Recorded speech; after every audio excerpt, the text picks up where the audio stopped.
Okay, hello ladies and gentlemen, boys over here, and welcome back to Ace Attorney Investigations Collection.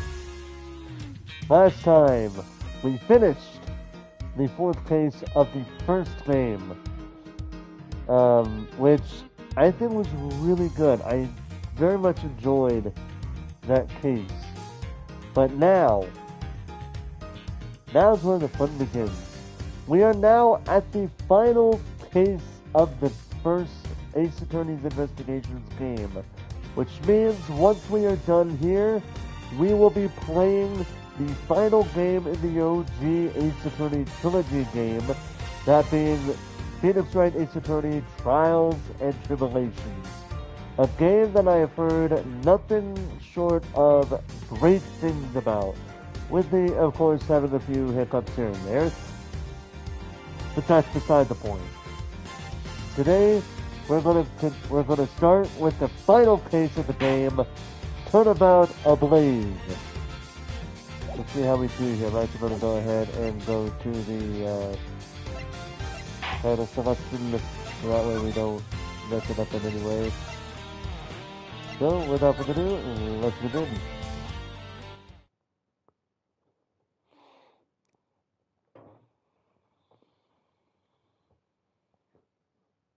Episode 5, Turnabout Ablaze. 2 cards. One of the Black Raven, and one of the White Raven. A country torn in two. One to the west, and one to the east. When those which were split are made whole again, the truth will reveal itself.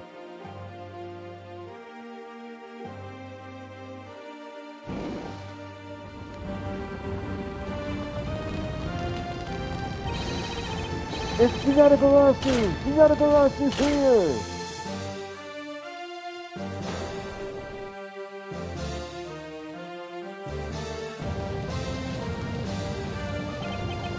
You accursed Yanagarasu!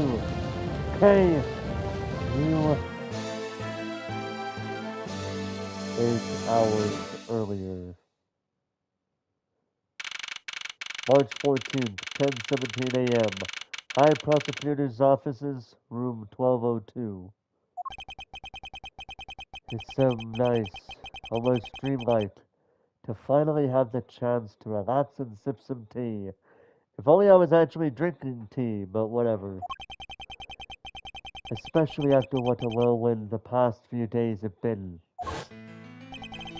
On my return flight, I was dragged into a case involving an Interpol agent's murder. The next day, I investigated a kidnapping and a murder at the Baitwater Land theme park. And later that night, a detective's dead body welcomed me back to my office, along with a thief who was out to pilfer files related to a case from 10 years ago. How did I manage to find myself in the middle of so many cases, back to back? Well, at least I have today. All I ask is that I be allowed to spend it quietly. Mr. Edgeworth! Oh wait, that's Tay, I'm sorry. Let's do it again. Mr. Edgeworth! There we go, that's better.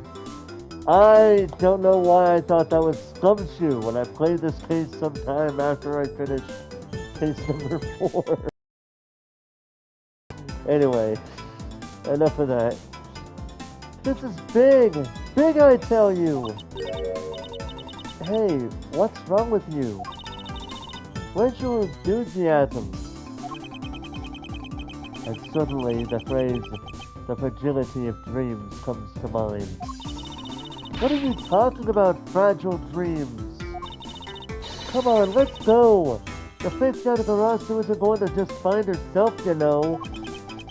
Well, if you must know, It's possible that I was paid a visit last night by your fate.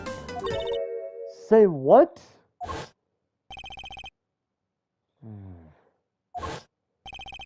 Unfortunately for us, the thief managed to escape.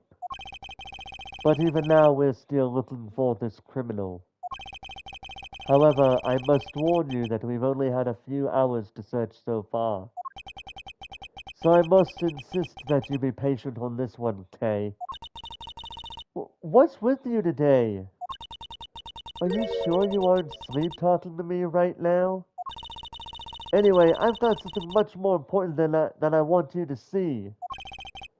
Oh, and that is? Take a look at this. On March 14th, I will be there to steal your dirtiest secret. That's quite a bold declaration to send to an embassy. I suppose it was inevitable that a newspaper would catch wind of this. The day the card mentions is today. Today, huh? Come on, we've gotta hurry! The embassy awaits! I suppose it is quite an urgent matter. However, do you know which country's embassy we should be investigating? Well, it's some really special country, and I'm actually really fuzzy on the details. But never mind that. Where's all your energy? Why are you so lackadaisical today? I'm not, Kay. You're just wound up. Well, then you should get too wound up too. Because this just might be our chance to catch that woman. You mean Miss You? The woman who killed Kay's father, Byron Faraday, 7 years ago.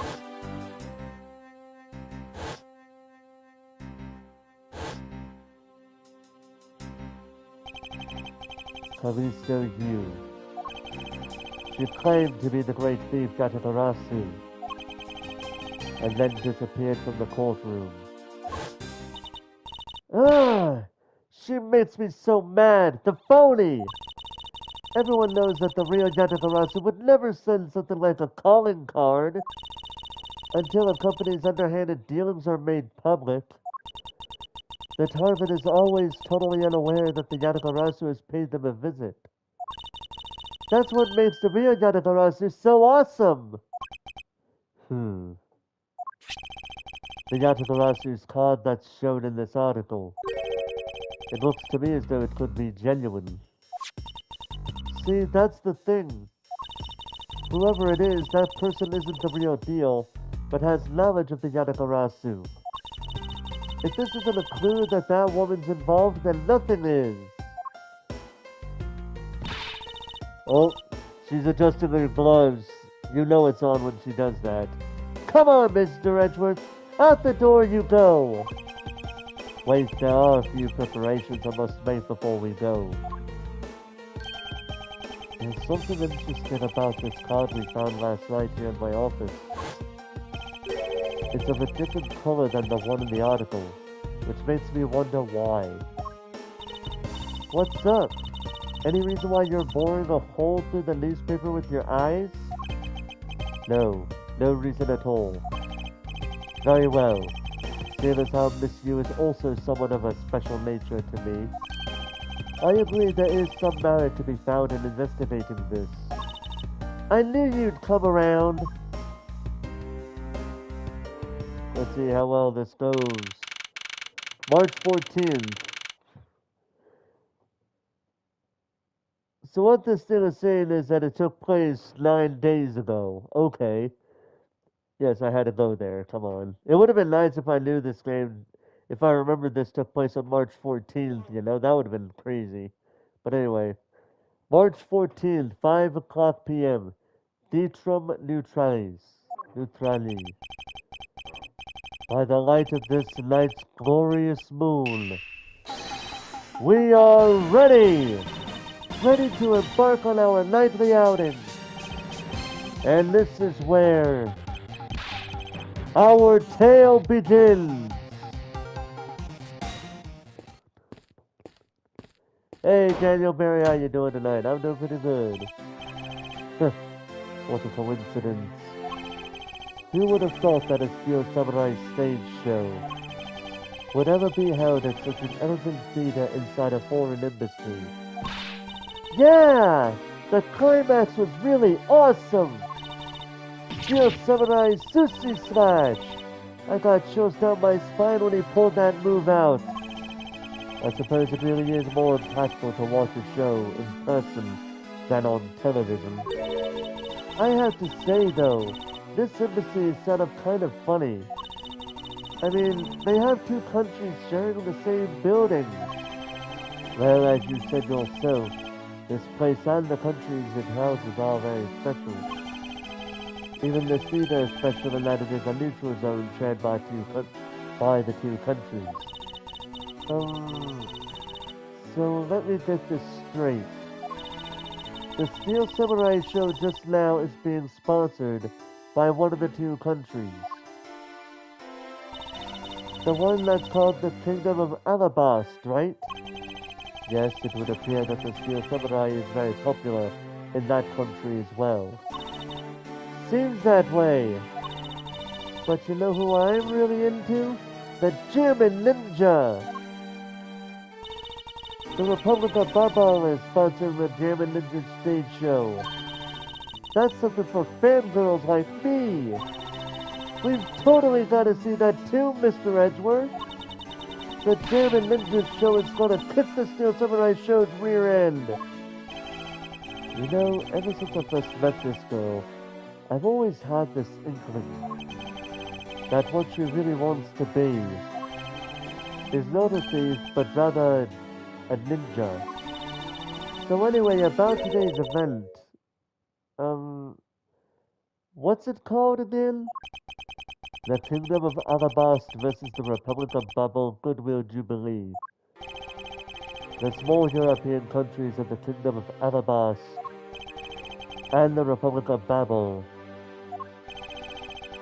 These two countries used to be a single entity and was abundant with nature, and it was called the Principality of Godopia.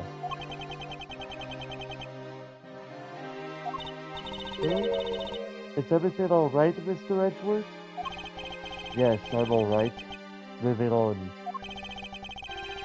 After a period of civil unrest, the country split in two, though signs of their past remain. For example, their flags preserve the flower and butterfly motifs to this day.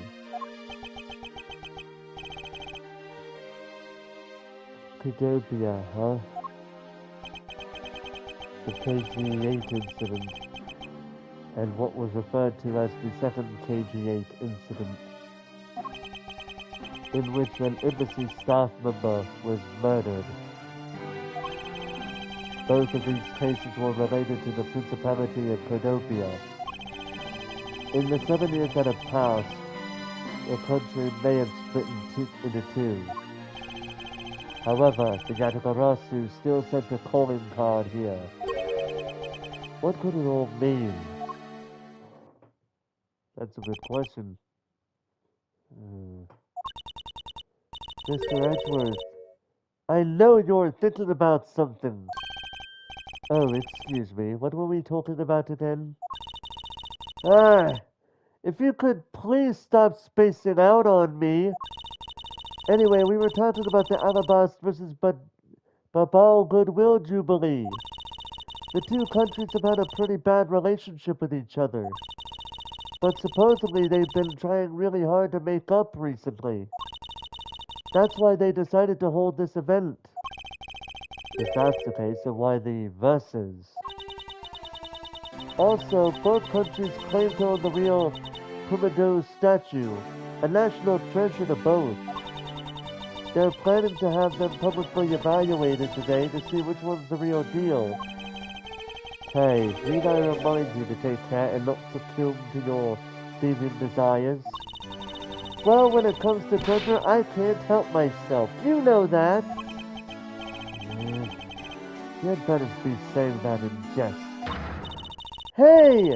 I can read your body language, you know, and you got it all wrong.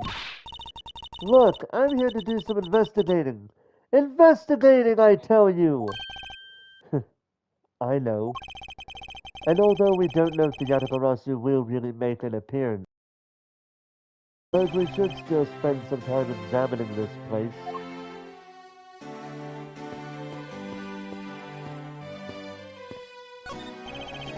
Okay, that's good. Alright, now give me a dramatic slam right there. Stop!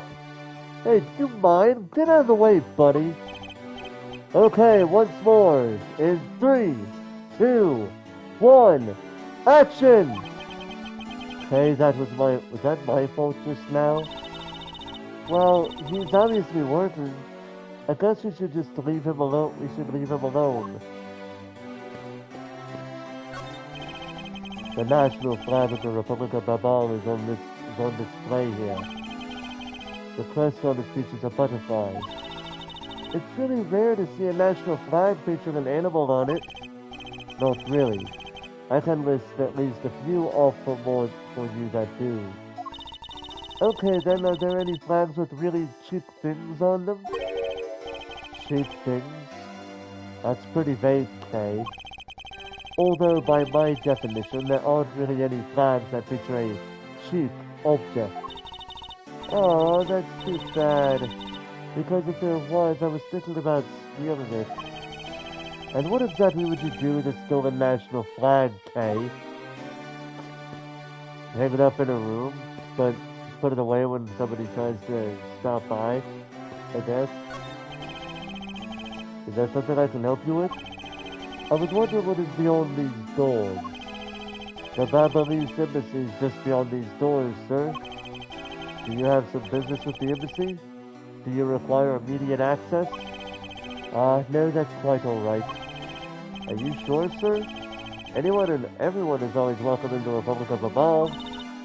Well then, since we're here, an embassy isn't some sort of thing, Kay. You're such a buzzkill. Oh, I know you. Where in tarnation are they? Come on, Big Scoop. Hey, mister, out of the way. Yeah, I'm talking to you. I seem to remember this woman from somewhere. If my instincts are directed me not to engage in conversation with her. That would be best if I left her alone. These flowers were sent by Global Studios. Global Studios? That's where they filmed the Steel Samurai television show. They have been producing hit after hit recently, so the studio is being remodeled. Oh, I read about that in the papers the other day. That mascot of theirs is also getting a facelift too, right? What's its name? You mean Mrs. Monkey? Yeah, I thought it was something like that. You really have a great memory. Ha! Never underestimate my powers of recollection. It appears that the child is watching a video from the first season of the Steel Samurai. Go! Keep on fighting until your last breath! Go, my hero, the Steel Samurai! Completely absorbed in singing the theme song, I see. I'll let the child watch in peace. There's a flat panel, a tape deck, and a row of Steel Samurai videos on this table. I suppose it's so visitors can watch an episode or two at their leisure. I guess it really is just that popular, huh? Yes. Although I never thought I would see it reach this level of popularity. I wonder why they decided to call on the Steel Samurai for an event like this. I mean, it's like they intended to cut the two countries apart with the samurai sword instead. Wouldn't that go against the whole point of this event? Yes it would. And we're here reporting live from the Theater Neutrali. As you can see, tonight's audience is full of enthusiasm. Let's see what this member of the audience has to say. Well, okay, that was good. Let's do one more run through. Excuse me, but when are you ready? When you're ready to film for real, would you mind giving me a call? I said that you didn't hear to the one I just said.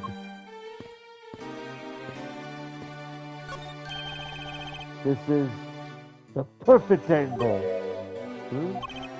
Go, my image. Travel across the wave world and into every TV set around the globe. A more honest approach to appearing on TV might stem on your ambitions better. Serve your ambitions better. But whatever, moving on. There are pamphlets about the two embassies here on this table. It still looks weird to me. The country split into two a few years back, and they've shared the building and its grounds 50-50 ever since. Oh? I guess it's because they don't have the money to build two separate ones, huh? But I should think that's not the reason why, Kay. I suppose I'll just help myself to one of these. Embassy guide stuck into the pages of my organizer. Two countries share this building with borders. What is all the hubbub? Ah! Hey, look! It's the Steel Samurai! And he's got his son, the Iron Infant, with him!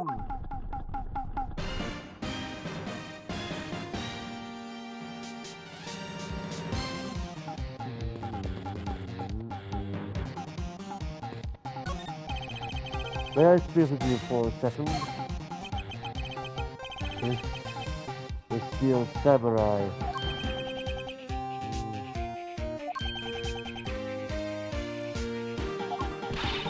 Mr. Edgeworth, what are you glaring at him for? Please excuse me. It's just that I've never seen a superhero up close before.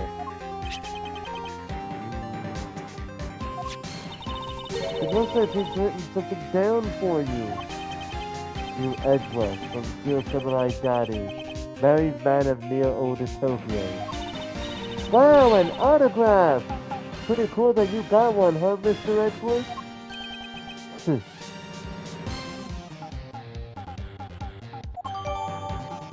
Steel Samurai's autograph received. Autograph with a sketch of his face and weapon. Mr. Steel Samurai, Ambassador Alba is waiting for you.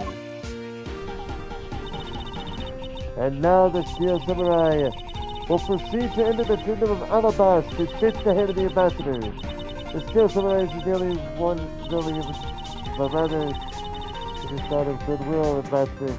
Wait, hold on a second. What did he say? The Steel Samurai isn't the only here for the two countries tonight, but rather it can be thought of as a goodwill ambassador from our own country as well. There he goes, off to spread goodwill to the world. He really does seem like a goodwill ambassador, doesn't he? Okay, we're shooting the next segment now. Cue camera. In just a few seconds, the German ninja state. The German ninja will enter the Republic of Babal. He is said to meet with Ambassador Babal at that time. Ah! The German ninja show is about to start. We've got to get back to our seats.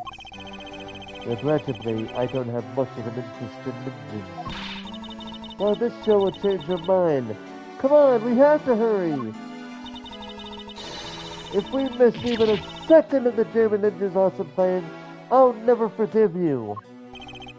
I suppose you're not about to give me much of a choice here, are you, Kay?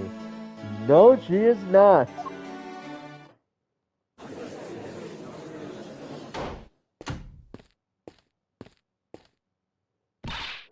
Ah, I could listen to that A Ninja March for Death's Lullaby song all day. His superb playing and that sad melody really brought a tear to my eye. And his heart-wrenching voice. Now that's the German ninja's greatest weapon. Ah, Those pieces of German ninja merchandise over there. I've got to have them. I especially want the hair sticks they're selling exclusively at these shows. They're exactly like the ones the heroine, Princess Misola, wears in her hair. Anyway. Anyway? Anyway? Hold it right there, Mr. Edgeworth. Yes? You're thinking of going home, aren't you? Well, it doesn't seem likely that the Yatagarasu will be making an appearance tonight. Most likely it was simply a prank. No way! I just know the Yatagarasu will show. But I thought you said that the Yatagarasu doesn't send calling cards. Yeah, I did, but I figured from the very beginning that this would wind up being a wild goose chase. But that card, wait, sorry, that's K. But that card she sent was a genuine fake calling card. A genuine fake? Well, how can I word this? The Yatagarasu's mark that's on the calling card is exactly the same as my mark. Get it now? We've got a problem!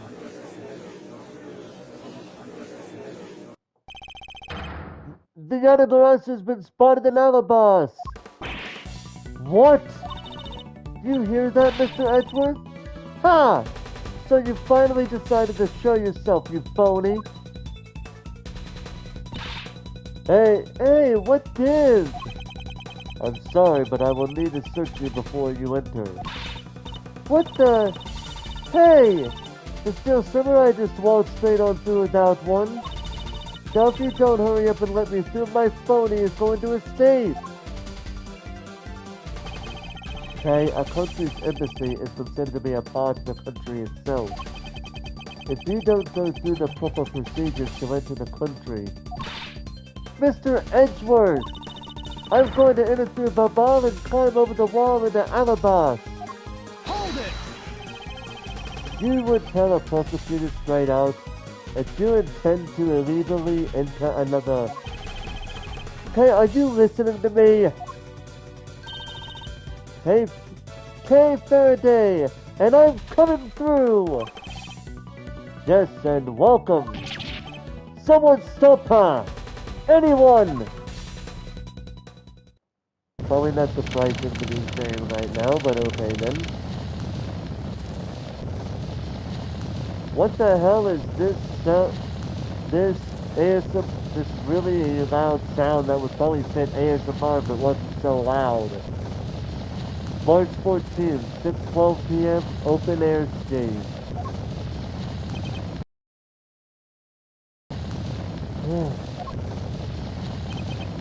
Hey, where are you? Don't tell me you really did find some way over the fence.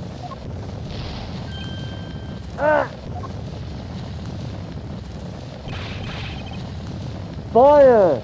This is too big for us to handle! Looks like the Yatagarasu came to Babao too! You accursed Yatagarasu! Hey! You would better be alright wherever you are.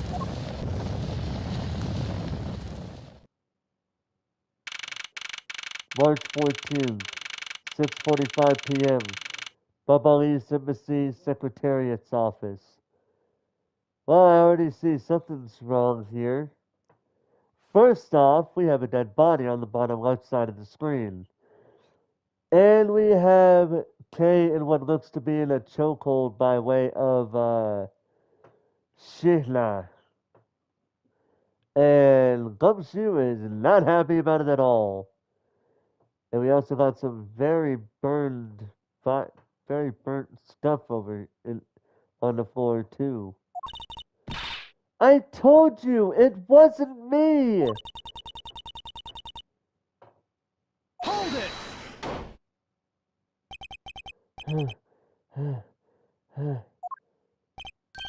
Kay, are you alright? Do I look alright to you? Now, can you do something about this woman?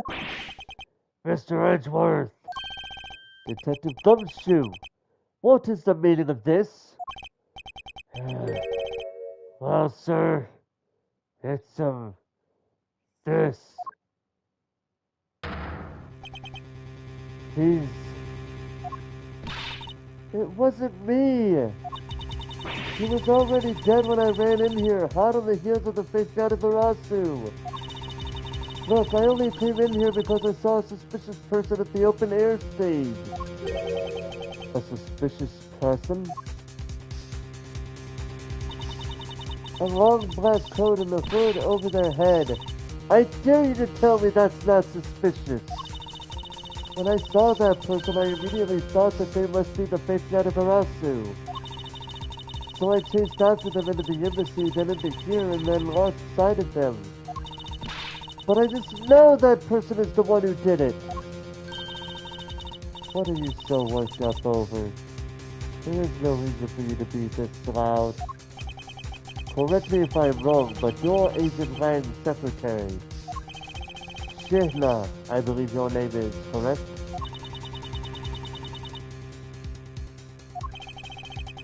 And if you are making an arrest, I assume you have evidence that it was Kay who committed the crime. Is that also correct? She is not a talkative lady unless Agent Lang is around, is she? You refuse to answer?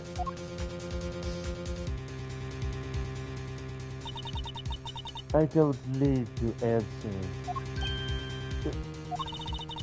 You are merely a prosecutor in this country, meaning you have no investigative authority. Hey, pal! Just what does what you just said mean? If it happened here, it's under Mr. Edgeworth's jurisdiction. The end! And seeing how this building is sitting on our soil, we can investigate wherever we'd like. Unfortunately, Detective, embassies are a different matter. Huh? This office is considered to be a part of the Republic of Babal, which means that anything that happens in here defaults to the control of the Babalese government and Babalese law, giving them exclusive extraterritorial rights. Extraterrestrial rights? Sir, do you really believe that the truth is out there? Basically, our country's laws do not apply inside the embassy of another country. That's what was agreed to by our respective governments. Our authority to investigate and was effectively nullified the second we entered this place, which means we can do little here in this situation. No way, sir! Please leave this matter in Interpol's hands and go home. Mr. Edgeworth. Hey, you're not Mr. Edgeworth! In that case, allow me to join your investigation. Miss Von Karma! Eat!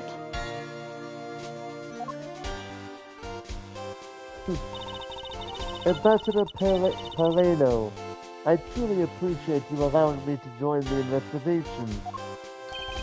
It's really nothing. Manny was my secretariat, so of course I want to help you as much as I can. In fact, it's a blessing that Interpol agents were able to make it so quickly. Transistor. Well, I never imagined that I'd meet you here of all places.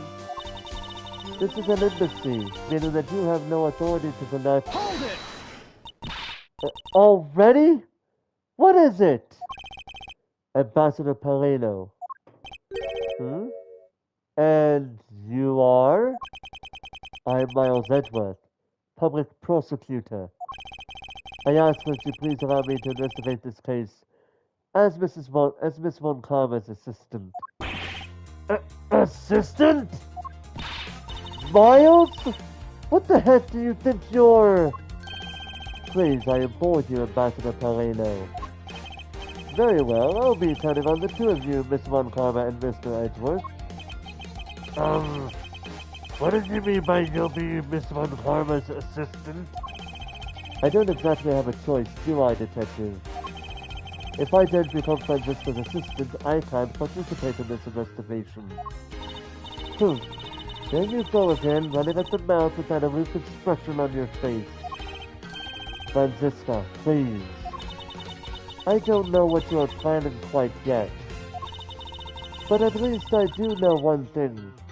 That you are now my subordinate.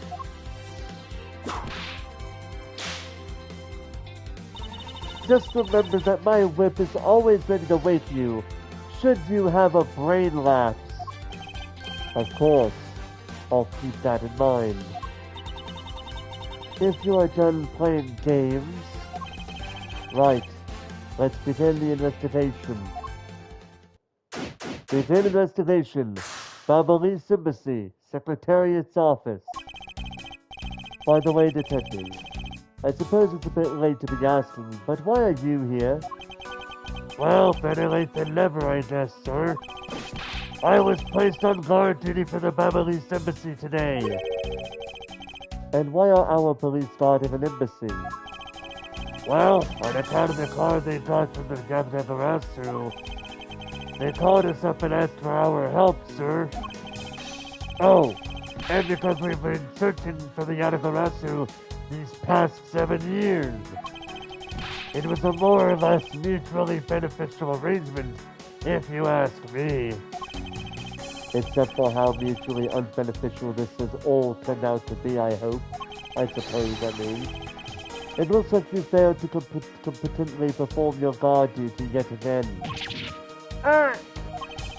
Look forward to your next salary negotiation, although it's out of my hands. But sir, if it gets caught anymore, I won't be able to buy even instant noodles anymore. Alright, so we've got a lot of exploring to do. Let's start with those statues. Because this is a national treasure, can I ask that you please not touch it? I'm afraid the only ones allowed to touch it are myself and the Secretariat. Hold it! But there's a possibility that it's related to the murder, wouldn't you agree? Hey, Mr. Edgeworth, why don't we give up for now? We've been forced to let us investigate it later when we find some solid proof. I suppose I don't have a choice here. This must be one of the primitive statues Kay was talking about earlier.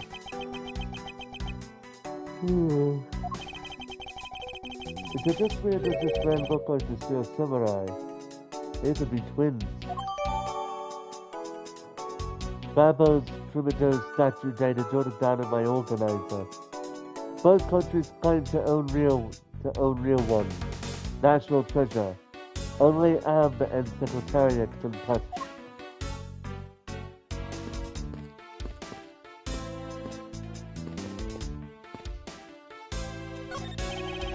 The ceiling fan must have fallen from the ceiling.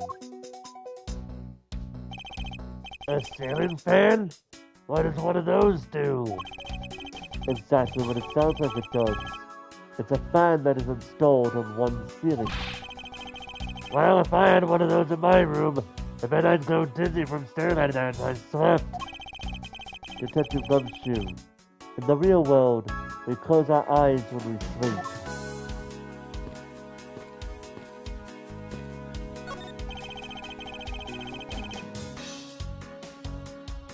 There's still some burnt objects scattered on the floor.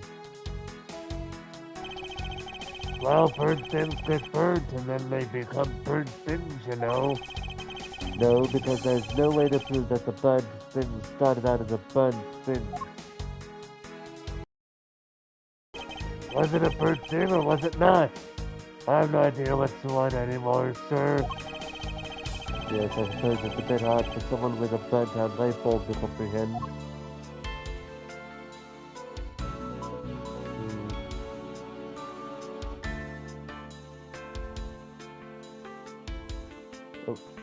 Sorry. I can't believe that Manny fell among thieves tonight. And that him, I have no idea what my schedule for tonight is. Ambassador Perino, I believe your schedule tonight will consist of listening to reports from the police that action only. Their actions pretend. I ask you to cooperate not only for your sake, but for Mr. Cochran's as well.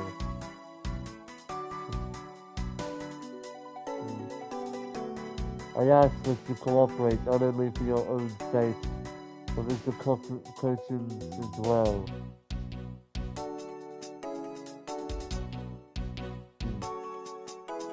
Sorry. I ask you to cooperate not only for your own sake, but for Mr. Cochran's as well. You're a rather strong man, aren't you? How fascinating! Yeah, I know it isn't much, but I'd like you to have these. I'm sorry, but it would be against my principles to accept a bribe.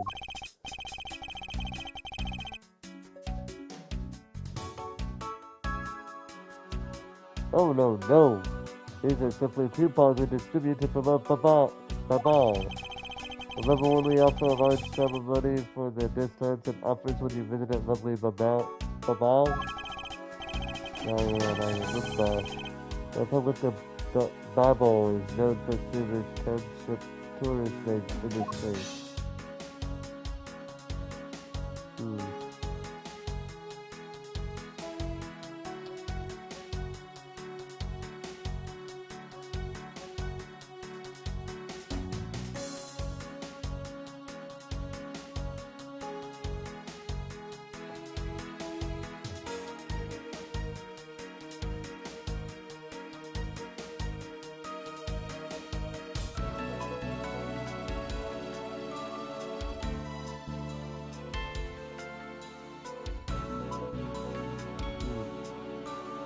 Oh, 4 stars, getting so tired already, buddy. It's already 42 minutes in.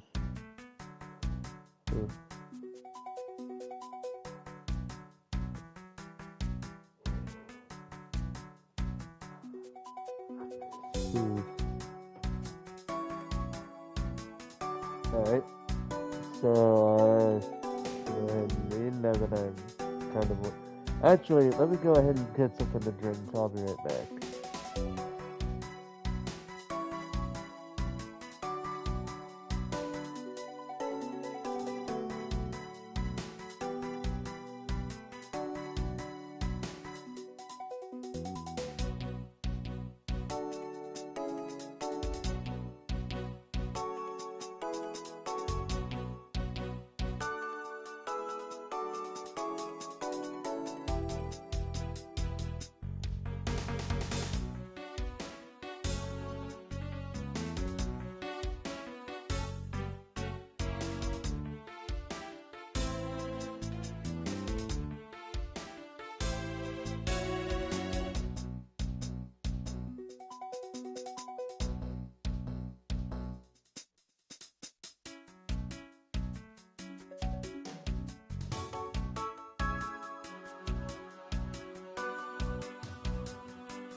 Okay, I have returned.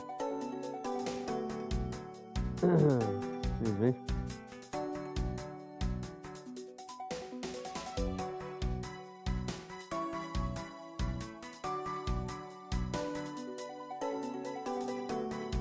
I'm gonna take a quick drink.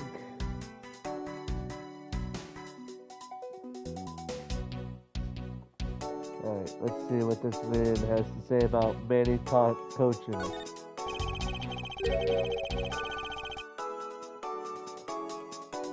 I was wondering if you might tell me a bit about the deceased Manny Kochin. He was my secretary in the embassy secretariat, charged with running the whole place.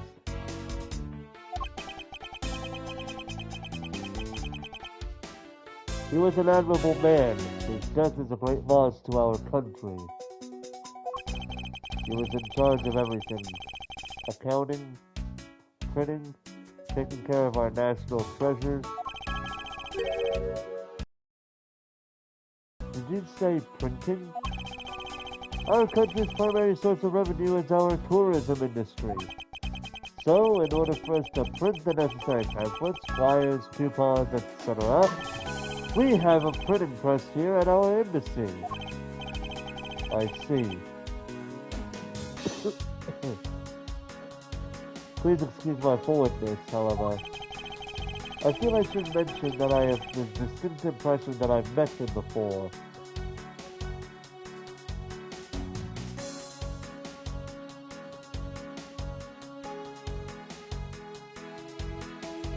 I wonder where. Oh, yes. Since you are of the legal profession, I suppose you just might have. After all, Manny was involved in the KG-8 incident. Oh, interesting. This is the case where we're going to find out all about this case, aren't we?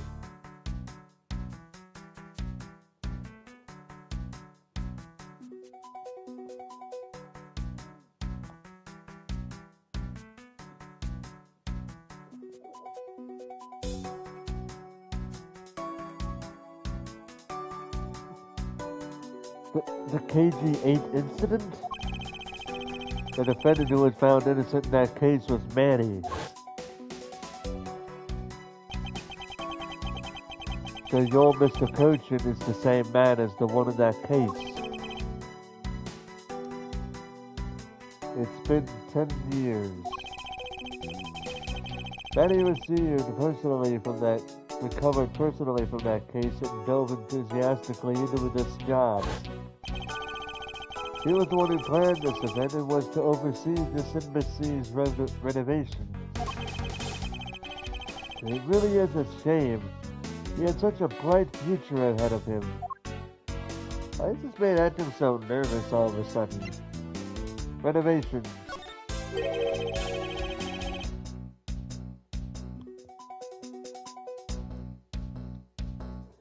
What exactly did you mean earlier by renovations? We couldn't have tourists and visitors to our embassies if we were a poor nation, can we? So renovating the embassy is something of an investment. We may have a rather paltry budget, but we are trying our best to make do. However, I guess the only person who could have helped us do our best is no longer with us. Alright.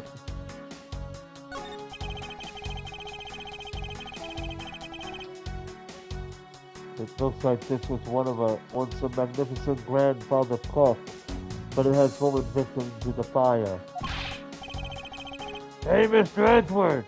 Is it okay for me to talk about the clocks in my house, sir? If they're unrelated to the case, I hope that you will refrain from sharing, but... Well, there's this one clock that I made by myself, but that's quite enough, Detective.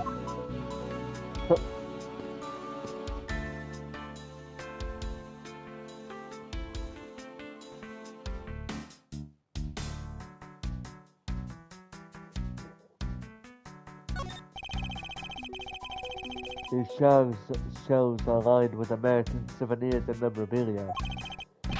It's really strange, isn't it? I mean, I thought this was the Ablaze embassy. So, why are there so many American souvenirs, sir? Perhaps the Ablaze are studying American culture and our tourism industry. If they have plans to make the Ablaze tourism industry truly flourish, then they would need to observe and study other countries' methods, I suppose. Speaking of tourism, I got these from the blonde guy earlier, sir. He said that if I bring these with me to Babal, I can trade them in for a few buffets. Oh? So how do you expect to travel to Babal? Well, the whole world is connected by the ocean, sir. And for an all-you-can-eat buffet, I'd swim all the way to Babal if I have to. Can a few simple coupons really motivate people to do such fantastic things? You would be surprised, Edgeworth.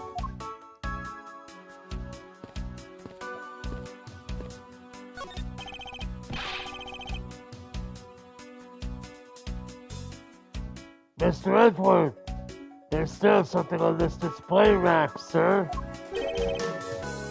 Guys, huh. Although the blades are all that remain of them, unfortunately.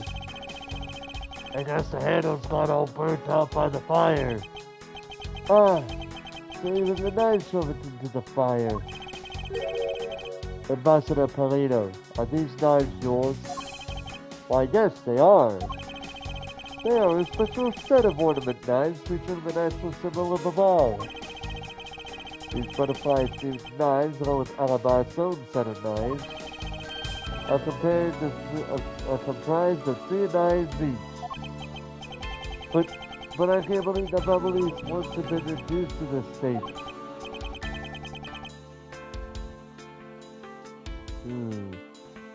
Ornament knives, huh? There's a small receipt on the end of his blade. Ambassador Pareto, what is this noise here for? This notch here for?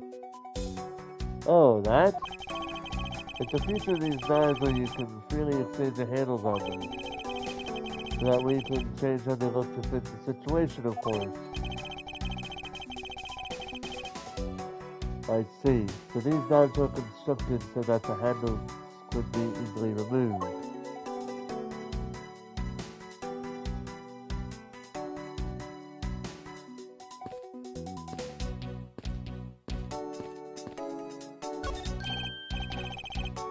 Hey!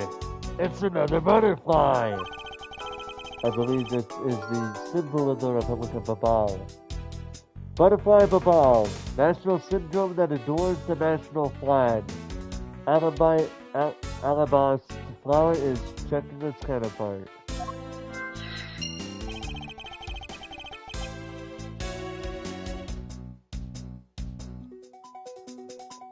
A drawing this big on the wall of an embassy. It definitely conveys a sense of overwhelming patriotism. Now I've got a lot of patriotism too, sir. The reason I became a cop in the first place was because I wanted to protect our economy. You may want to, Detective, however I have yet to see the fruits of your desire.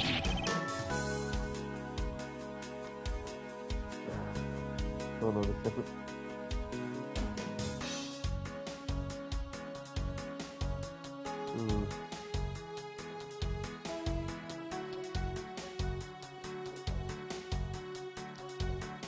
You don't... Wait, sorry, that's from you. You don't have to be so blind about it, sir.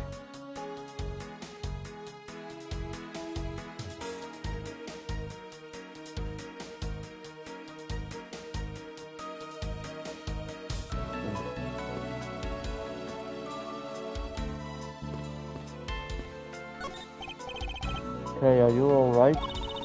You believe me, don't you, Mr... You believe me, don't you, Edgeworth? You don't think I did it, right? Yes, of course I don't. And I promise to prove that it wasn't you. That's enough chit-chat. You can investigate all your life, but it's only a matter of time before we take her in. It would be nice of you to give up all you can. No, I don't think so. Kay isn't lying, and my investigation will prove that to be true. Go ahead and try that if you're that confident. I've handled all this top communication on this way. I must prove my innocence. Alright. Yeah, I must prove better innocence post haste.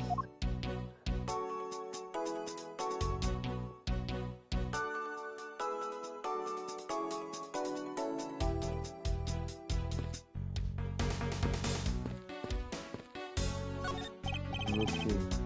Hey, are you alright? You believe me, don't you, Mr. Douglas? You don't think I did it, right?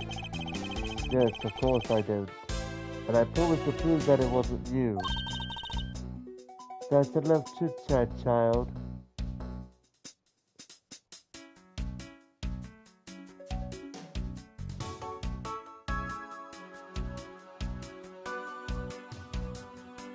Alright, let's see. That's enough chit-chat. You can investigate all your life, but it's only a matter of time before we take her in.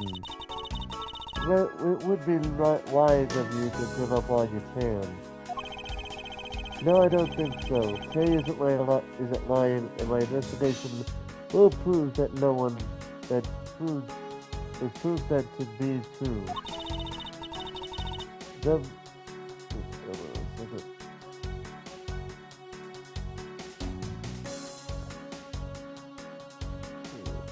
Go ahead and try then if you're feeling that confident. I can't allow this to continue this way. I must prove her innocence post-haste. Alright,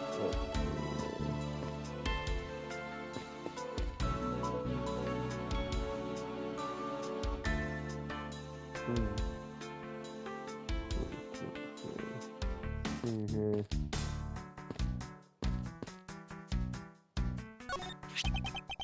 A small personal safe. This is Mr. Cochin's office. Perhaps he stored his most important documents in here.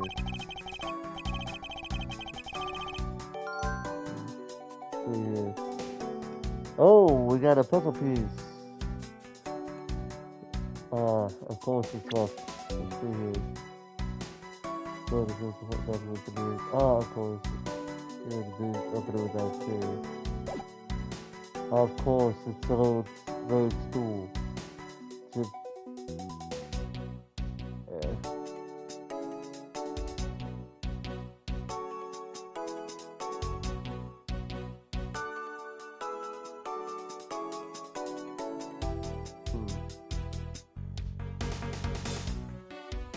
Alright, let's see here.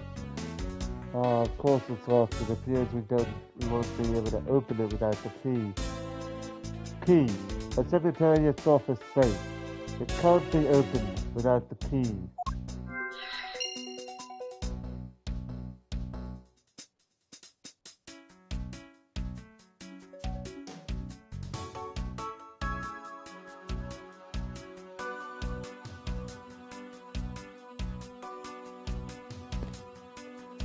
Alright.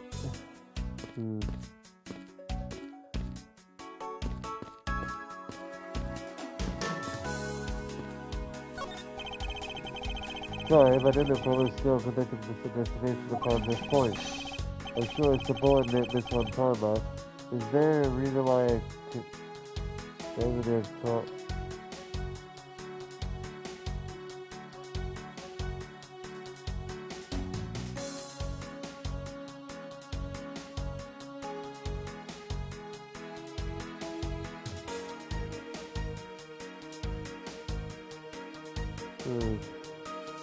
Sorry, it keeps kind of goes in and out here. Sorry.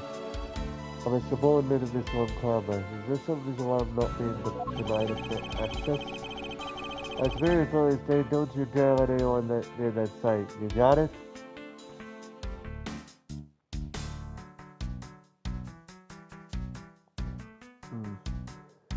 Let's see here.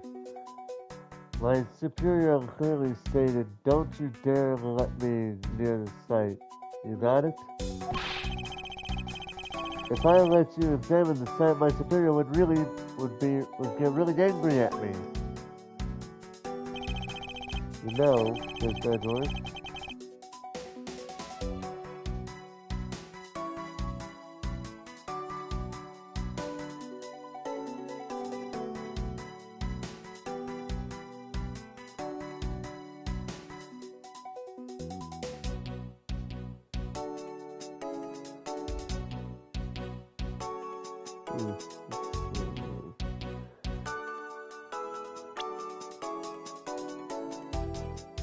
You know, Mr. Edgeworth, that you're really bad for the guys.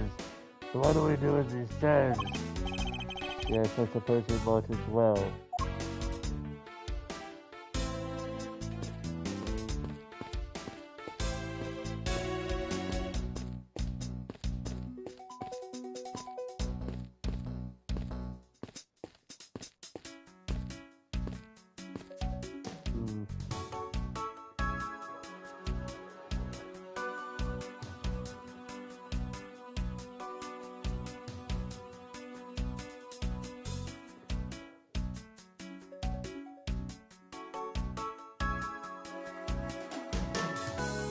Alright.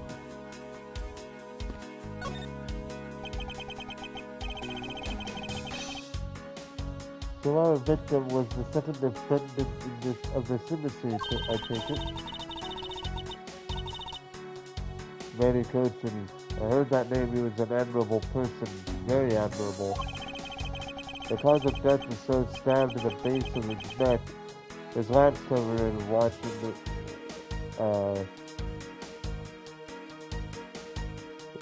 alright, I didn't know it.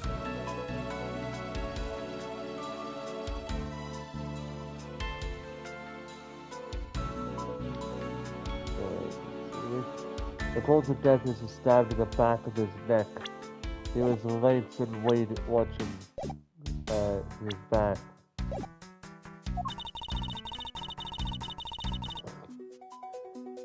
Let's see here.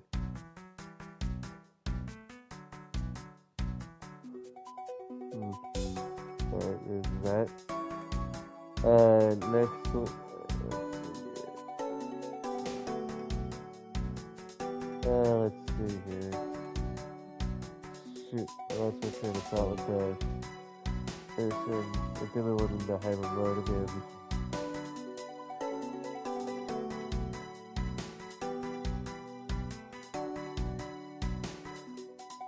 Nope.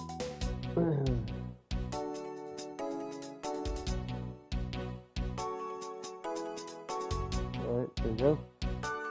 We were fortunate that the fire missed our victim's body for the most part. If the fire had burned a while ago, it would have made identifying them a hassle. So Mr. Coach was stabbed to death in the middle of a raging fire. What on earth? What in the world would happen inside this room?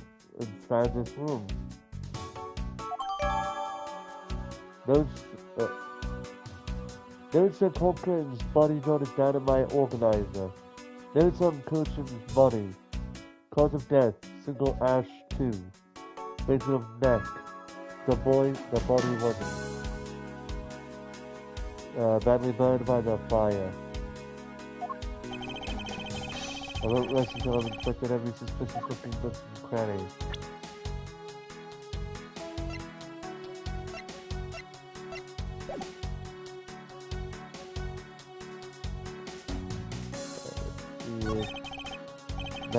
Manny Coachman.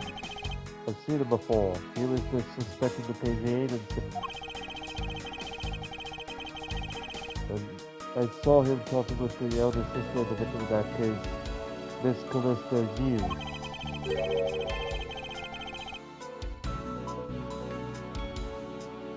I wonder if there's any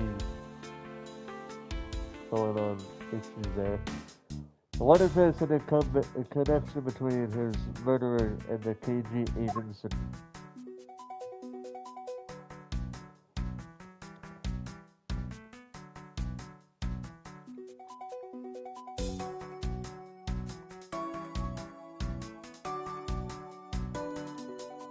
Alright, is that all? Wait, never mind. I don't know what I'm doing there. Saying that for some reason.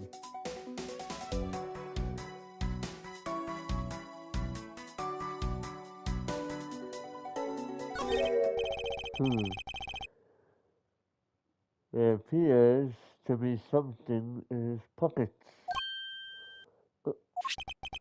This key. It can't be. Is this the Yanagarasu's key that was stolen over 7 years ago? What? But that's... Huh? 7 years ago... Oh! You mean that case where I was framed, sir? Yes, it's a piece of evidence that stole the life of Kay's father 7 years ago. Which was then stolen by Callisto Yu. What? Mr. Faraday was killed with this key, sir? I thought he was killed with a knife. Scruffy, at the very least, try to remember the details of crimes you were a suspect in. Franziska, as you will recall, Detective Gumshoe was not present when Miss Yu made her escape. Wait, sorry, that's Edward, sorry. Paul saving among all law enforcement only if you know this key's existence. I doubt that a new rookie at the time would have been made privy to such knowledge. You're like the victim right now. All trampled on, sir! I suppose the detective fill you in now. The secretary to this key is...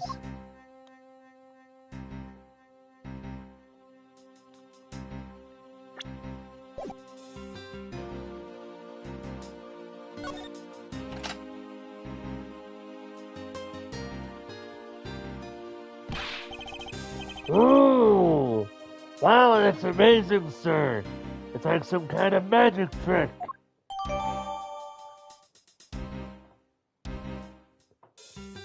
The Yatagarasu key data jotted down in my organizer. The Yatagarasu stole this from the embassy 7 years ago. It is also a knife.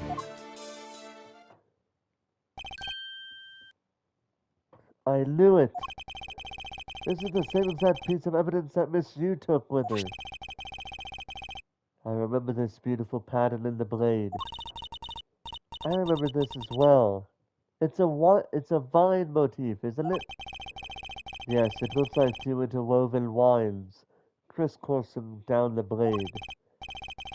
Vines, sir? I was thinking it looks like a bunch of stars, if you ask me. It's one of those six-sided stars, just like the police marked on your IDs. I really don't think you can call these stars. To say that the detectives are their senses underdeveloped would be an understatement. The real question is why the Baudelaire's embassy's secretary and fortress are moving. Well, we don't know how Mr. Cochin came to possess this key. We do know that this was stolen by the Yanagarasu from the Canopian industry. That's right, Detective Edward finally had his name on the big screen. But anyway, that's not what he actually says. Right, Mr. Faraday had written about that write down in his organizer.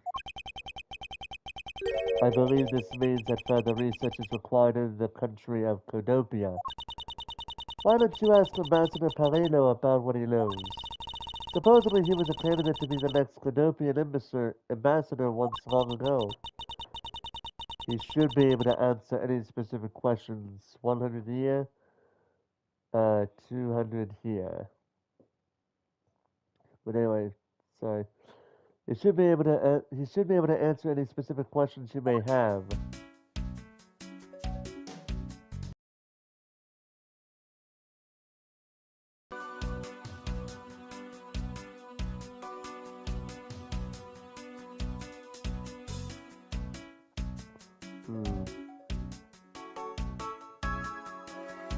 There it is. It's a knife wound.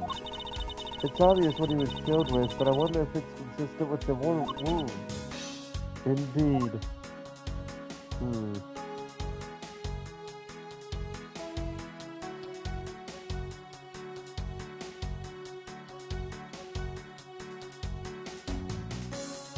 Let's see here. Let's see.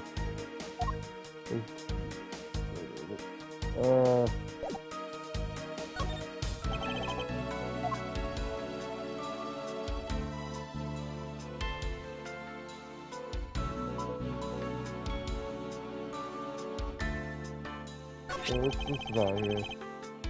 Is this knife the murder weapon? Some preliminary testing have been conducted. According to the results, the bullet that matches the victim's blood. The blade's shape was also found to be consistent with the stab wound. I suppose this makes that we now know that the crime I was committed was before this. This is a knife. This knife's got some really fancy ornament going on, huh, sir? This thing barely screams artsy. At least me too. My mind doesn't also matter. I'm cut in blood. It's like the last time that I said I was gay.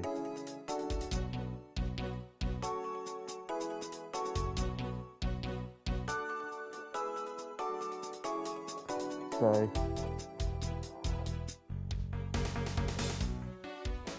Although it's also covered in blood, just like the last thing that I saw was artsy. But the handle is the pristine. There's no way a single drop of blood will get on it. Right. Speaking of the handle, I believe it has a butterfly motif. It was very beautiful. Motif on knife handle. A butterfly-shaped guard down adorns the weapon of the murder weapon. Yeah. Anyway, coins.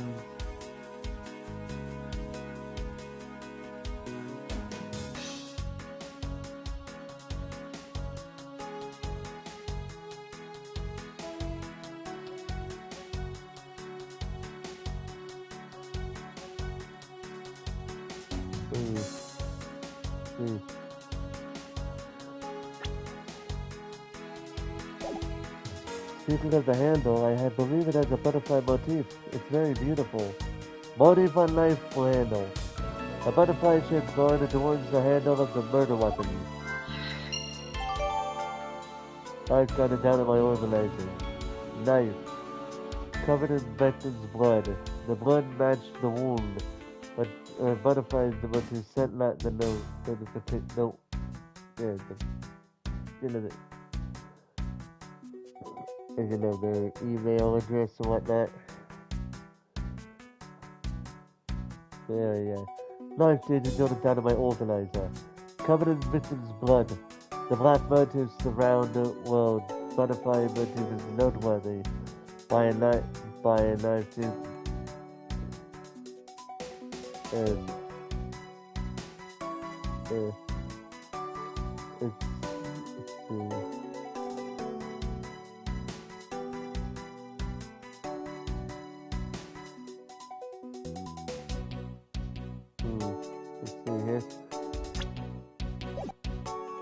Covered in victim's blood, the blade matches the wound. Butterfly motif is not noteworthy.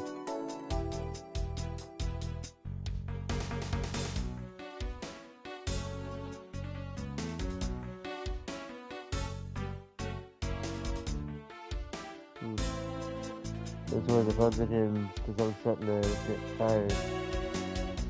Let's see here.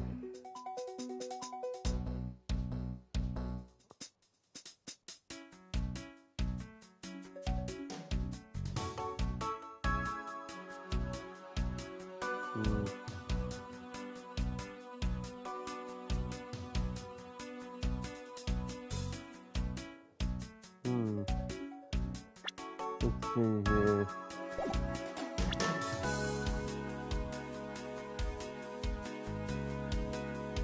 That's where the fun begins.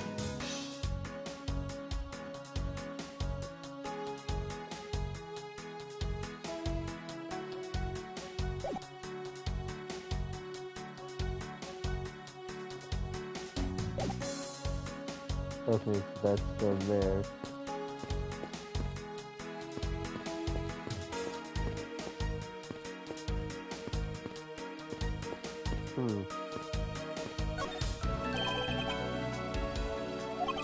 Hold it!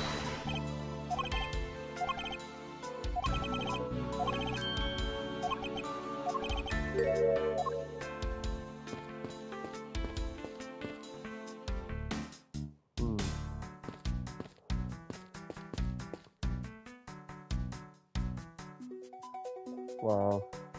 Interesting stuff there.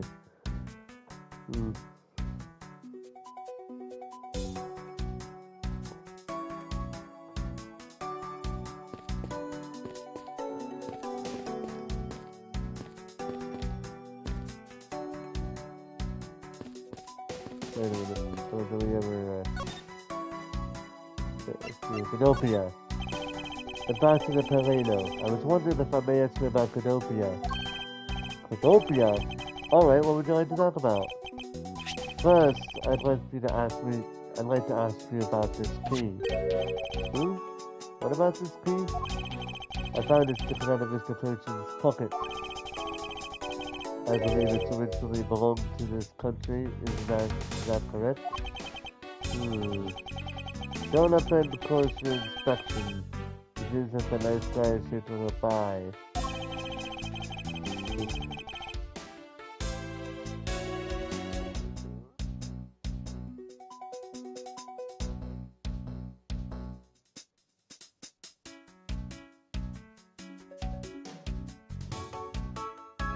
Let's see here. Let me go off a bit again for like 2 times. It's not all about this key, it's also capable of changing into a knife. Oh! How fascinating!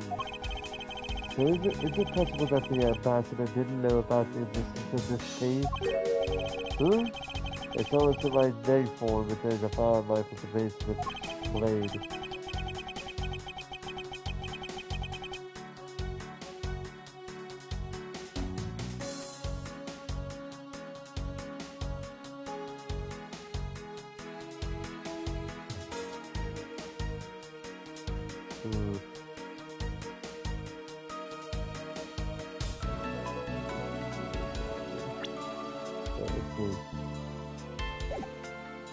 I guess it's not might be from when we used to be part of Canopia.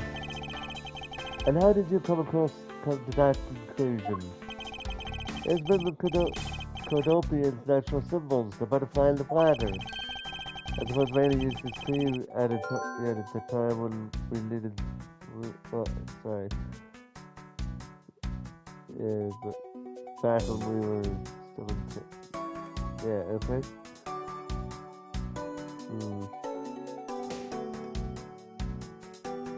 Yeah.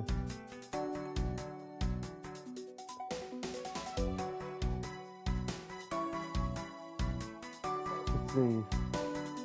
Who used that embassy? This key was stolen from the Canopian embassy 7 years ago by the Yadagarashi. Apologies for Ambassador Paleno. This key was stolen from the Canopian embassy 7 years ago. By Callisto Yu, otherwise known as the Great Thief Yadagarashi.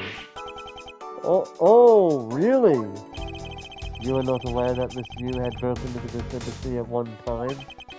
I'm sorry, I can't be of much help. I'm not very familiar with the details, you see.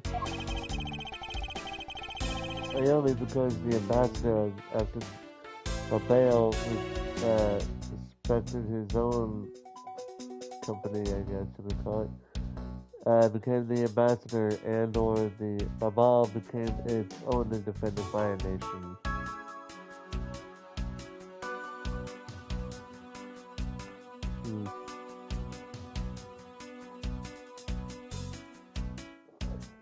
I only became the ambassador to Babal became its own independent nation. Sorry, I just wanted to check on something real quick. Well, if Manny were still alive, he would probably know about what happened back then. If the coach and Miss Yu knew each other 7 years ago. If I could explain why I found the Yanagaroshi's key here in the present.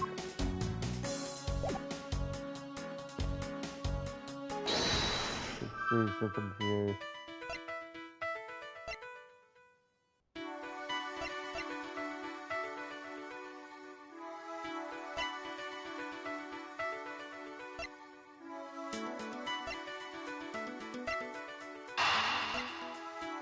Let's try something here.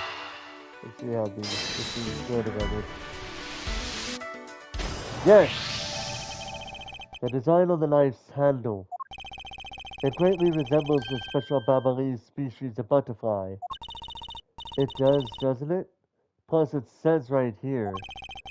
This knife is property of the Republic of Babal. Perhaps this means that the knife used in the crime was found right in this room?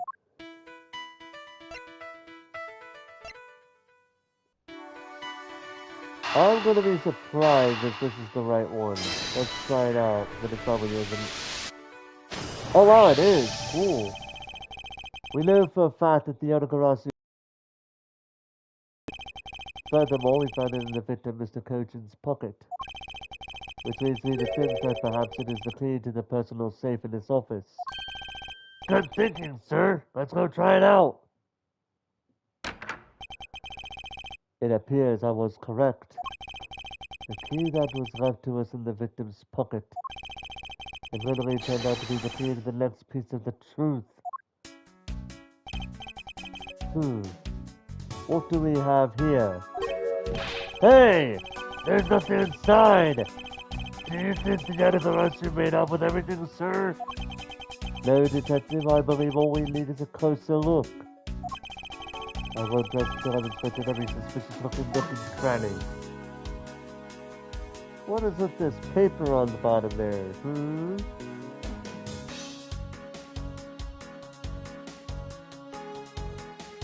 That's the biggest one there. What is this here? It looks like the ripped corner of a piece of paper, sir. No, I don't think it's ripped. It seems more to me like it's stuck in the safe. Hey, you're right. It won't budge an inch. Not even when I tug on it. But I don't think I've ever seen paper stuck on the inside of a safe before. Hold it! Detective, I think you have it backwards. It's not the paper that's strange. It's the safe. What do you mean? What I mean is that the secret to the safe is that... Well, it's not a crack. It's not completely empty, otherwise why is that paper there? I would say it has 2 compartments. Even just eyeballing it, you can see that the inside is a bit too shallow. Furthermore, with the unnatural way the paper is stuck at the back of the safe, I'd say there's an extra bit of space behind the back wall of this safe. In other words, this safe has a second compartment. What? I suppose that you are correct in asserting that the paper is stuck in an unnatural manner. However, if what you say is correct and there is a second compartment, how do we go about opening the door to it then? As you can see, there's no lock or keyhole in sight. Actually, there is one more spot of interest to me on the safe. Oh? Yes, and I believe that spot is the keyhole to our mystery second lock. The safe and its lock. Alright then, since you are so sure of yourself, show me how you deduced your answer. Let's see here.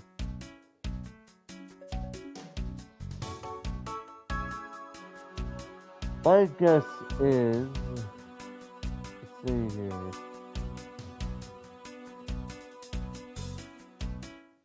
So let's think about this for a second. So we got this key right here, right? Using it for the safe. That's where the fun begins.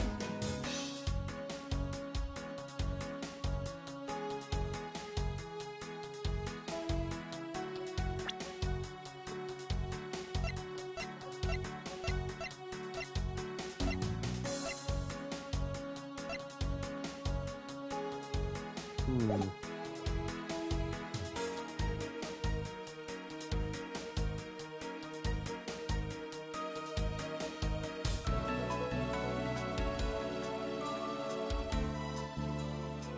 See, I'm thinking about this a bit because I'm not entirely sure uh, what would be the best way to, what would be the answer there. Hmm.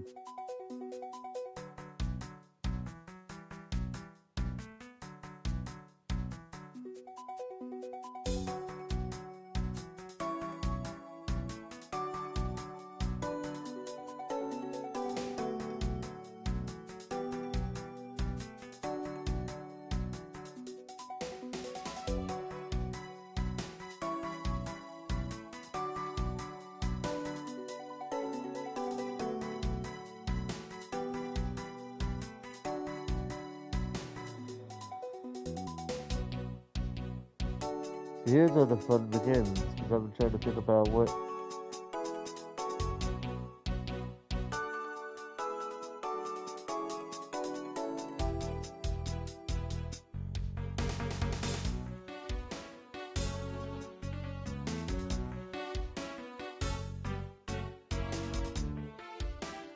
Hmm.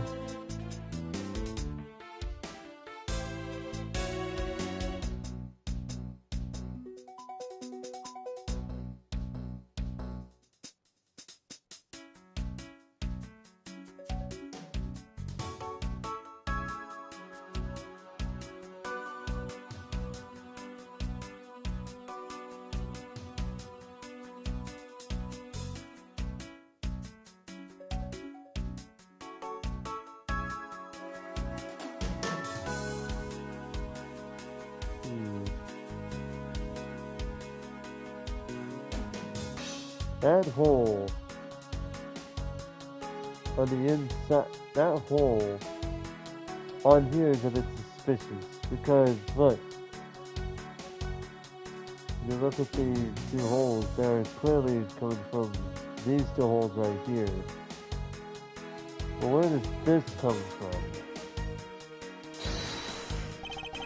Is this spot somehow connected to any of the evidence I hold? Hmm.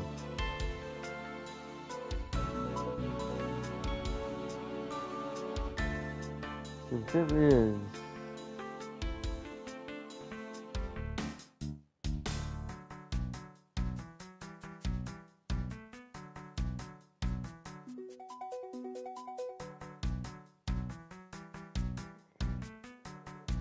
it's gotta have something there.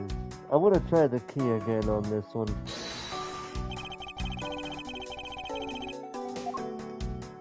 I want to try with the key again and see what happens. Doesn't the shape of this keyhole remind you of something, Francisca? The shape? It does look very familiar.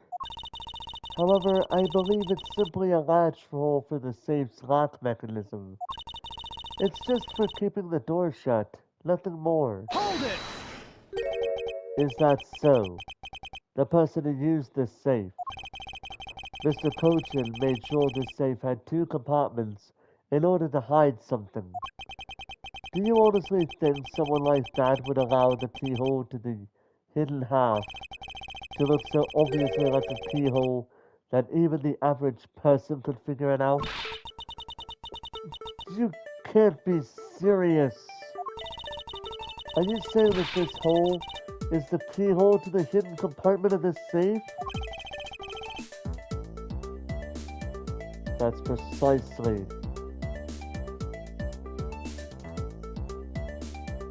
Sorry. That's precisely what I'm saying. And I will prove to you right now that the Yatagarasu's key is the key that will open it. Objection! The Yatagarasu's key? Miles Edgeworth, this had better be a very bad joke. Sorry, but this is no joke. The Yatagarasu's key is the very key that will open the second compartment of the safe. We know that this key opens the first compartment of the safe, but the... Oh wait. Wait, hold on. We know that this key opens the first compartment of the safe, but the keyhole you're talking about is of an entirely different shape than that of the key. Did you forget already? We discovered this trick 7 years ago, and with it we were able to corner Miss Yu. But who would have thought that I'd see this key again after all this time?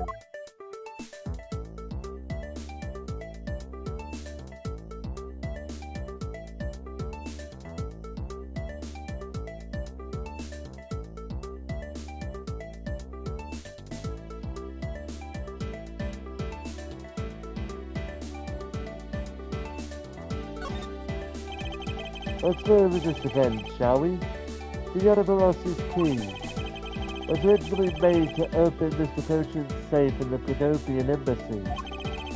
We confirmed that as a fact by opening the door to his safe with it. Now let's take a look at the back end of the key. Looking at the knife portion head on, what do you see? What are you talking... Ah! It appears that you've come to understand what I'm talking about. When viewed head-on, the knife's blade is in the exact same shape as the keyhole. The real function of the key portion is to act as the key to the hidden portion of the safe. But that's preposterous! Because it looks like a knife and was used to like one to kill Mr. Faraday 7 years ago. We fell under the misconception that it was always meant to be a knife. But for both the safe and its key to conceal such clever tricks, whatever is hidden inside the secret section must be of incredible importance.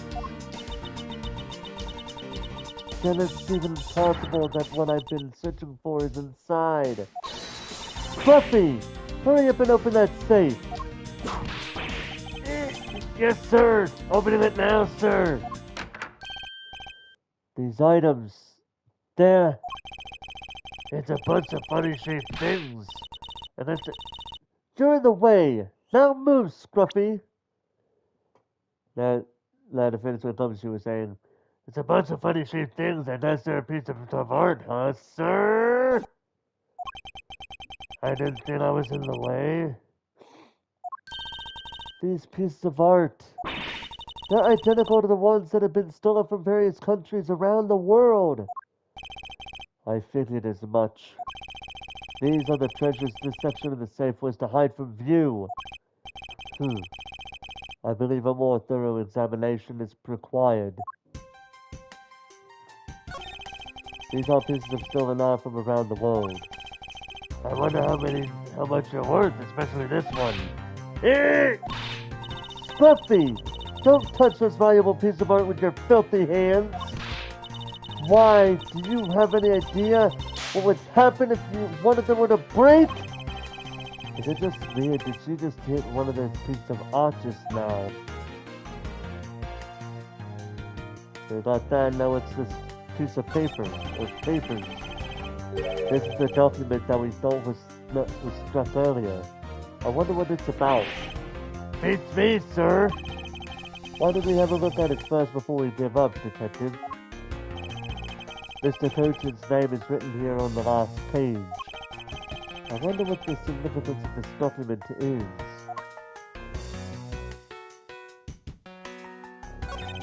To build this sort of trick into one safe is really something.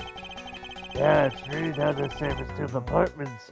But what's really impressive is that at the other end of the key was another key. I totally hadn't noticed. I wonder if Mr. Coach was just paranoid if he had secrets of that great value.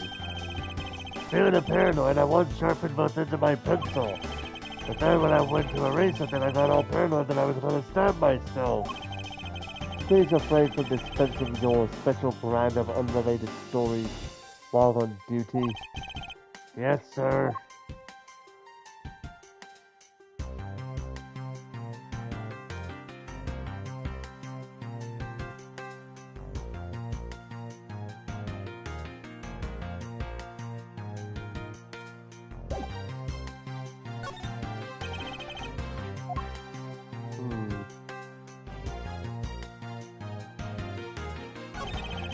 It appears that we found the keys of the Yatagarasu. No, misused soul 7 years ago. Since it was originally from this embassy, maybe she'd head back to return it?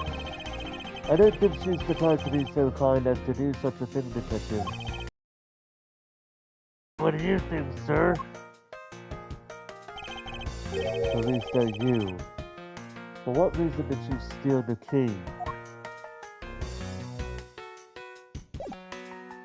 Alright, so that's all there. That's some fireplace! You know, it really gives this place a mansion-like quality, don't you think, sir? Ooh! And these are a staple in every Babalese house. And I bet Santa Claus paid them a visit, too. Just how old are you again, Detective? Hey, if the man wants to believe in Santa Claus, let the man believe in Santa Claus, for God's sake. Within the safes, Edgeworth.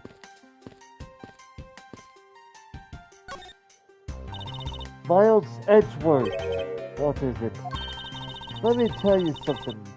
You are currently my subordinate. And if you wish to convince everyone else of that, you will speak to me with respect.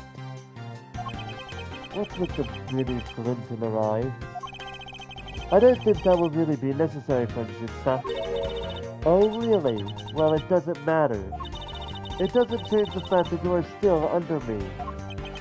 I thought Francisca was flying around the world in pursuit of the smuggling case. So then why is she here at this embassy?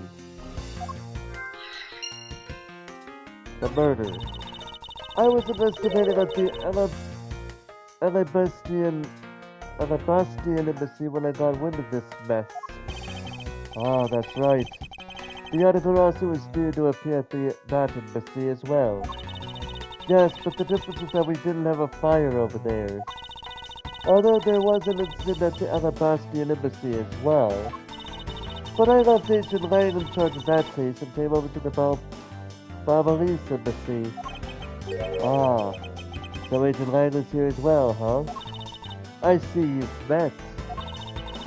Well, he's in the Alabastian embassy acting as bodyguard for Ambassador Alba.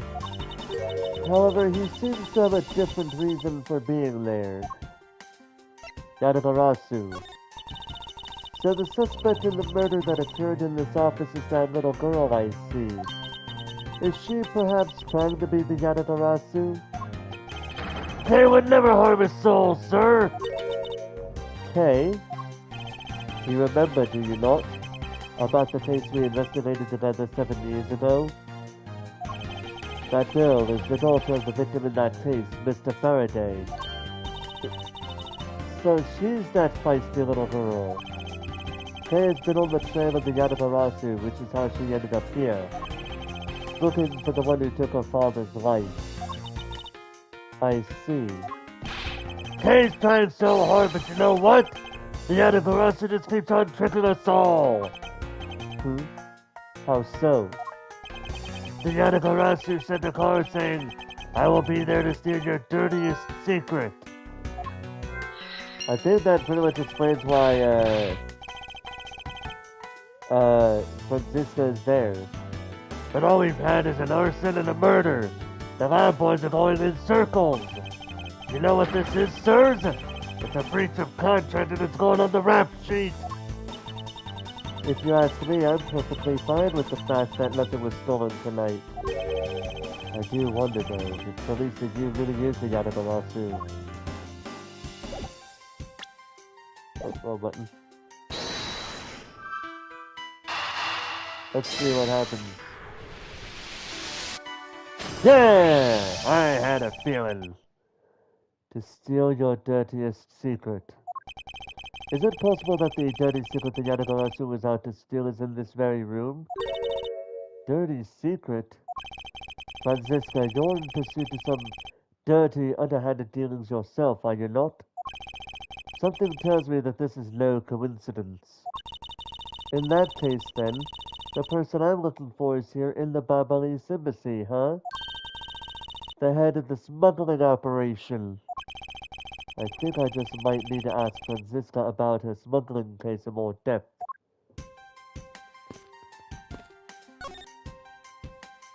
smuggling. Franziska, when we last talked, you said that you were on the trail of the smuggling ring. I suppose the reason you are here right now is related to that? Yes. After analyzing the intel we've gathered from various countries, this embassy rose to the top of our list of sites to investigate. And this is what tipped us off. This accounting document? It's only one page of the whole thing, so we're not sure about all the details. However, it's enough for us to grab onto the tail of the beast. For you see, this type of paper was made only in the Principality of Codopia, which means that somewhere in the countries of Alabast and Babal is the head, the one pulling the strings behind the entire smuggling ring. That's Franziska for you. She's amazing, pursuing this case with all she has. Codopian paper document dated jotted down to my organizer. A kind of doc related to smuggling. Proved someone in one of the countries is ringleader.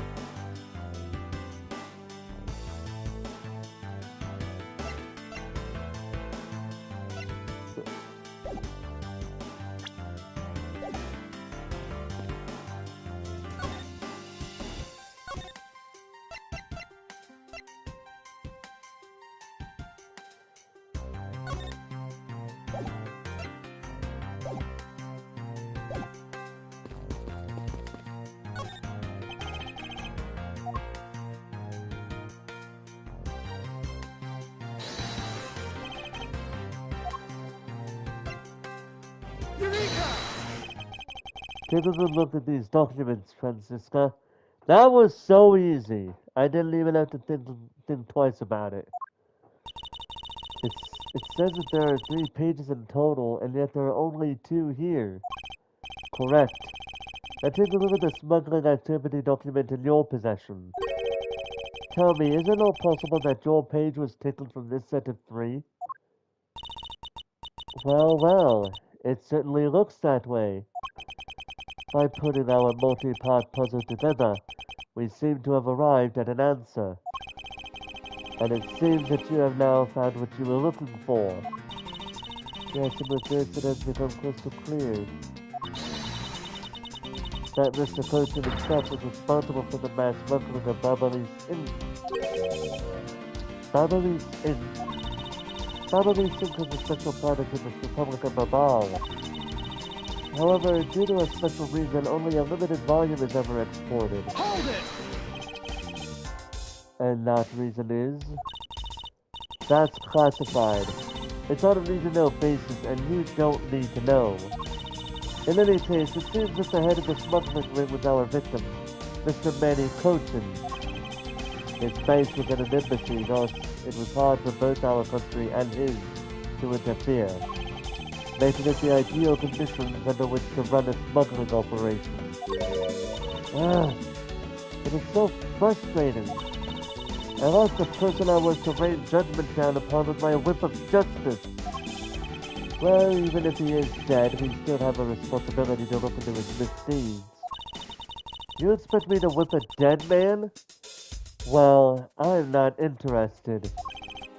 Franziska, you must know that Manny Cochin was the suspect in the KG-8 incident. Of course I know. On top of being the head of the smuggling ring, there is the matter of what really happened in that case that needs to be resolved.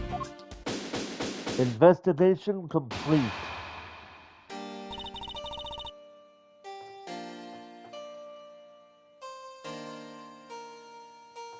I think this is the first time we hear this music.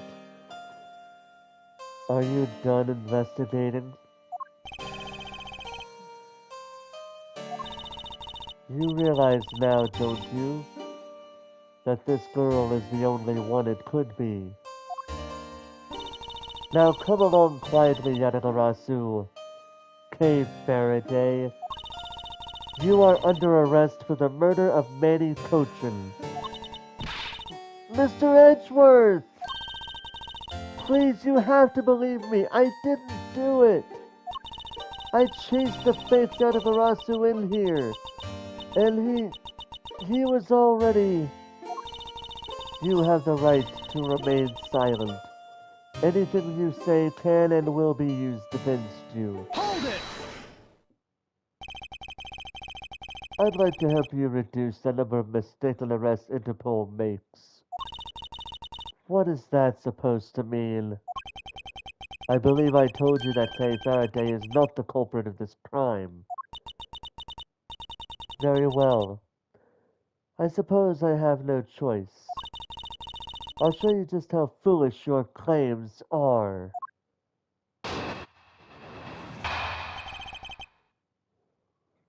Testimony. Why arrest Kay? Even your police confirms that the Yadagarasu infiltrated the Babalis embassy tonight. Utilizing the confusion caused by the fire, the Yadagarasu snuck into this embassy. Furthermore, this girl claims to be the Yadagarasu. And most importantly, other than her, there was no one else in here with the body. Your reason for suspecting Kay is because you think she is the Yadagarasu? Exactly, but it isn't just me. She calls herself the Yadagarasu. Ah! Look, how many times do I have to tell you? I was only out to capture the fake Yadagarasu. Imposter or not, it matters not. A Yadagarasu is a Yadagarasu. Very well. Then I shall prove that Kay is not the Yadagarasu who killed Mr. Manny Tochin. Go ahead and try. Show me what the prosecutors of this country are made of.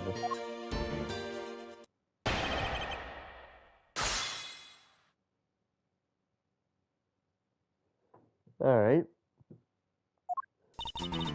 Even your policeman from the Yadagarasu infiltrated the Babalis embassy tonight. Okay, so we can't really question that. Utilizing the confusion caused by the fire, the Yadagarasu snuck into this embassy. Okay. Fairly accurate right now. But the one the girl claims to be the Yadagarasu. Hold it! Just because she calls herself that, it doesn't prove that she is a killer. No, but it does give her a motive. The Yadagarasu sent a card saying, I will be there to steal your dirtiest secret. Furthermore, there are documents pertaining to some smuggling activity in this room.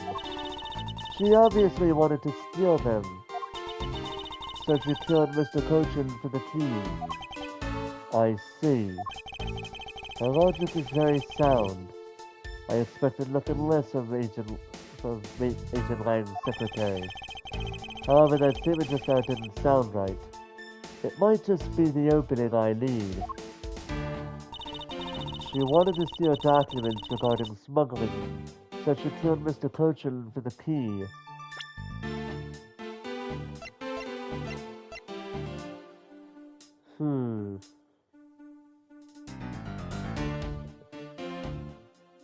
Would that really be necessary? Objection! Agent Shihla, I regret to inform you, but there is a flaw in your logic. Oh?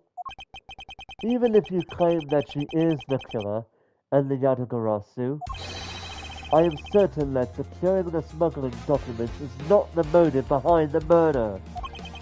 The key to the safe in this room was found on Mr. Cochin's body. Furthermore, the Yadagarasu would not be so stupid as to leave without the documents. I got her on the ropes a bit here. By the simple fact that the documents were still in the safe when we looked. It's obvious that the killer's target was not the safe at all. Then perhaps you didn't know that Mr. Cochin had the key on him. Objection! If that's the case, then why would she have needed to kill him? Because I could think of no reason for her to kill him if she had not known that fact. Need, reason, all of this is simply our conjecturing after the fact. It's entirely possible that she accidentally killed him when she was sneaking in. Perhaps she didn't notice the safe second compartment before returning the key. Urgh! She's got you there, buddy. But the fact still remains that Mr. Cochin was stabbed to death. Objection! But you have no definitive proof that it was Kay who committed the act. Actually, I do. I saw her holding the knife she used on the victim with my own eyes. Just because she has no... I swear, this is such a running gag with this series, it's not even funny. Just because a person is holding a knife doesn't automatically mean that they did the act. This is like that one, outside of the Ace Attorney games. This is like the one song, not The Devil Went Down to Georgia, The Night the Lights Went Out in Georgia by Reba McEntire. There's a specific set of lines in that song in the second verse, before the chorus in that one, that this makes me think of. What? Allow me to tell you a bit more about the evidence that will put her away behind bars.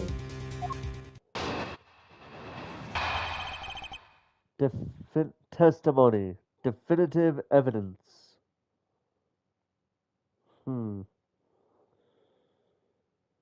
This will be interesting, won't it?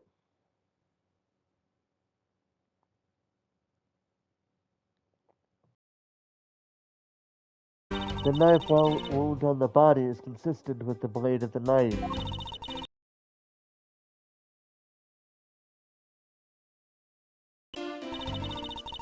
I assume she had tamed the knife from the display rack and used it on the victim. It's a part of a special 3-piece set, which has a design like no other. The evidence and testimony, it all points to the girl. There's no counter-argument.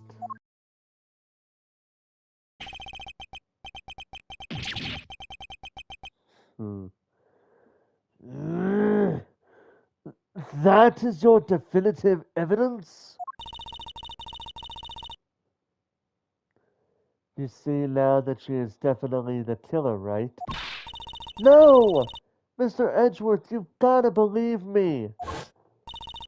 I saw a suspicious person in a long black coat outside the embassy. I swear! And you came in here because you were chasing this suspicious person? That's right, I ran into this office only because I was chasing after that person.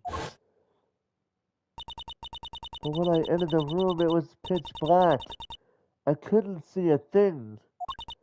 I felt something on the ground next to my foot, so I turned on the lights, but then...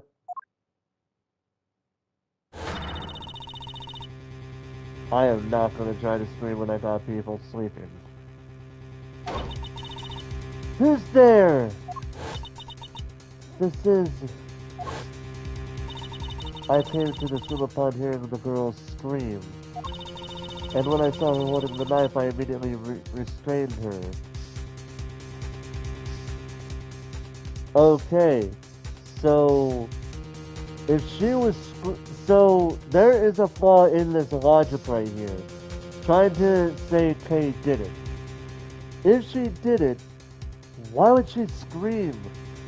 You would think she would try to get rid of the evidence and then leave that area, instead of walking into it and then screaming.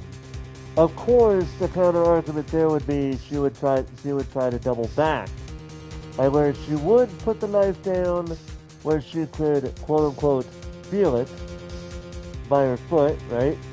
Then leave the room somehow in a different way, double back, and see if she notices somebody wearing the black coat, the black coat, and, pretend to be surprised and shocked about what just happened, what she just seen.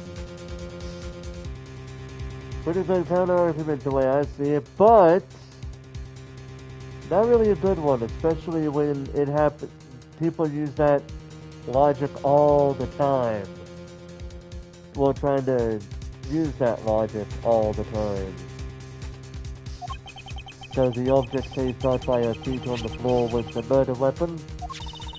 I had the knife analyzed right away, but we failed to find anyone's prints on it. But the suspicious person in the black coat who came into the room before me. You continue to insist there was such a person, but if there was, where did they go? That... I don't know. But I know they came in here! That sounds like the desperate excuses of a suspected killer. Not a trustworthy testimony. You understand, don't you? We can't trust this girl's words, Mr. Edgeworth. She has a point. Even if Kay's words are the truth, I must show that they are with some solid evidence. Mr. Edgeworth, I really didn't. Kay, don't worry. If you didn't do it, then there must exist a way for me to prove that. Still not giving up, I see. In that case, try to counter my argument. If you can. Don't worry. I can, and I will. Rebuttal. Definitive evidence. Consistent with the blade of the knife. Okay. There's just only one problem. No fingerprints. So you can't really tell who committed the crime. That's the one problem with this. No fingerprints means it's not that easy to just say, oh, well, this person killed him because I just seen them in this room. That's not how it works. Sorry, not sorry. Objection!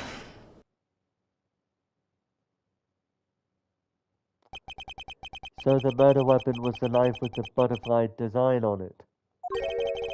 But is that really the truth? What are you getting at? I'd like for you to take a look at this.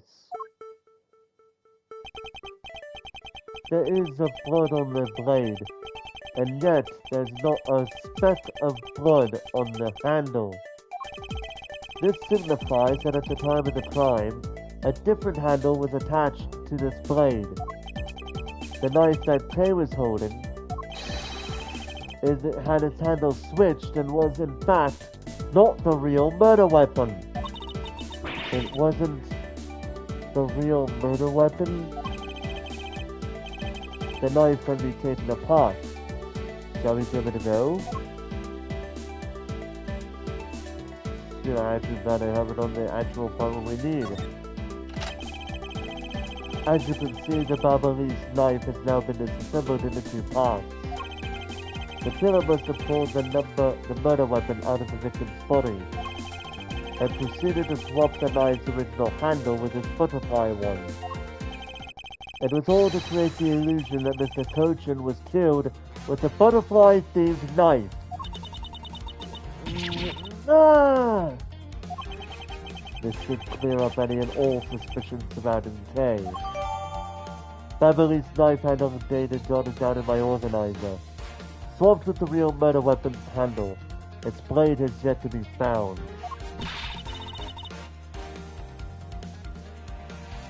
Your argument isn't airtight yet. How so? It's possible that the girl herself was...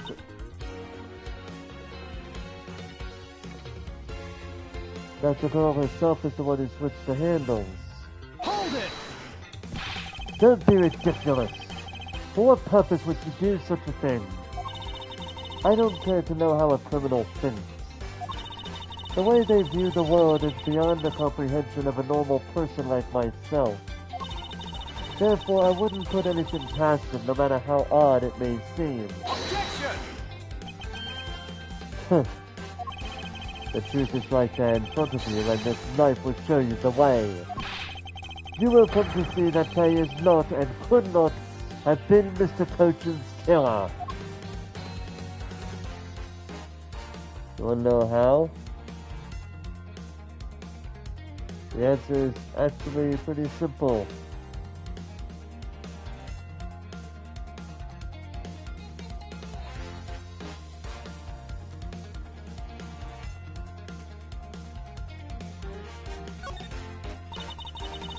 What is this mark on here?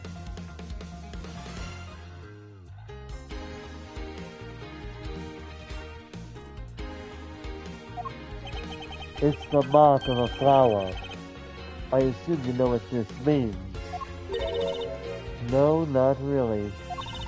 Butterflies rest on flowers all the time to drink their nectar.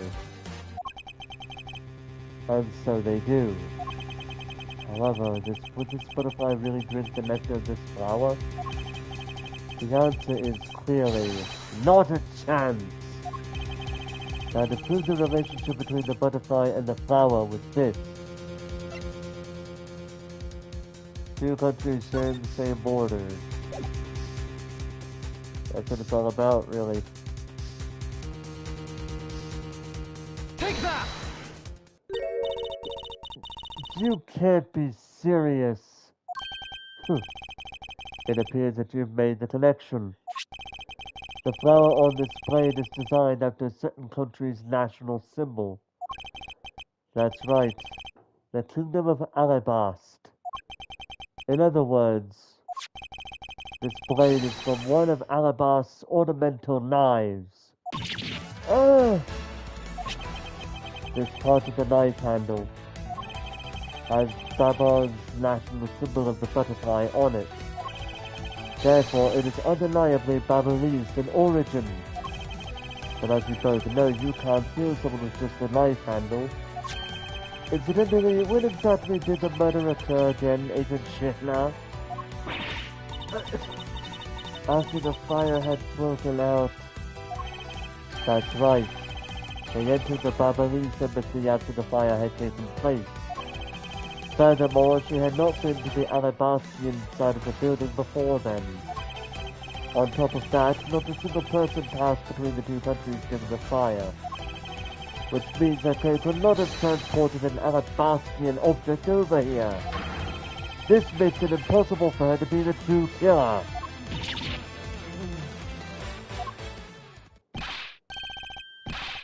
Ooh! Way to go, Mr. Edward, sir! What a great victory!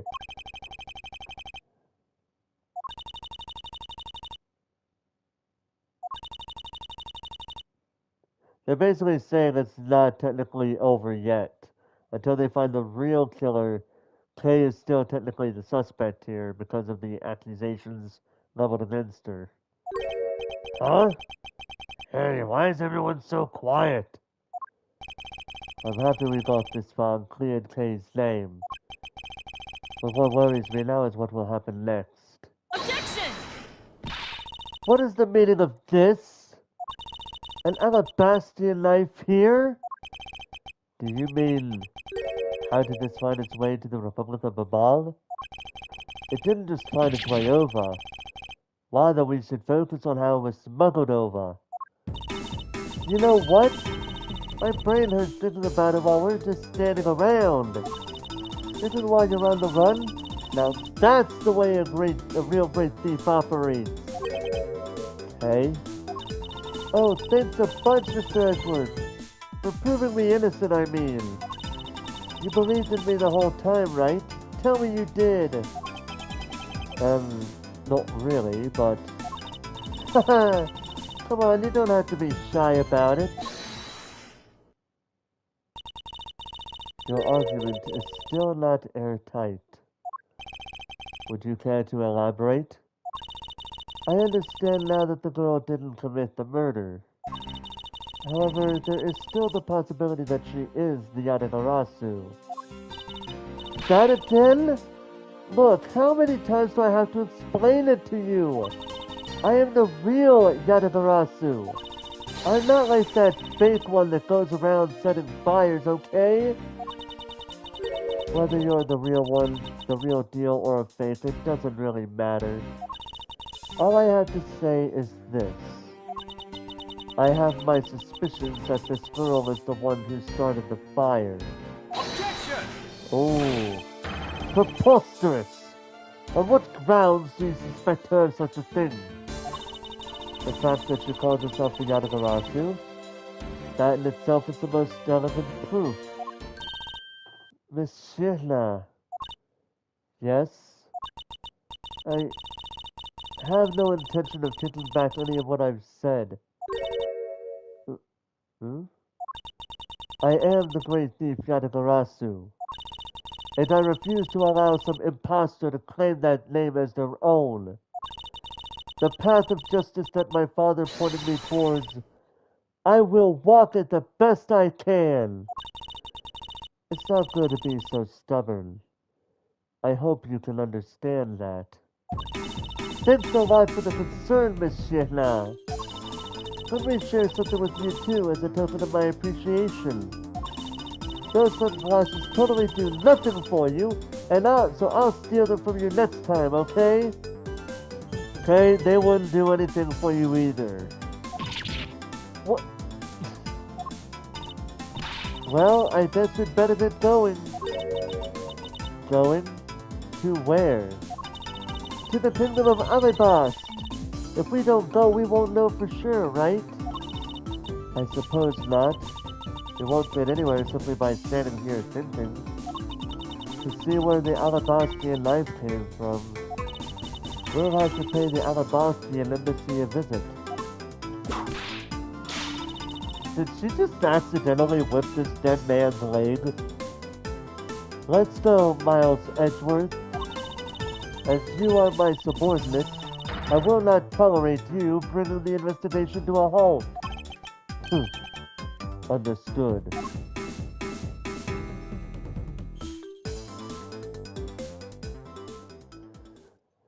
And that's it. I know I was kind of tired for a bit of there, but we are finally here.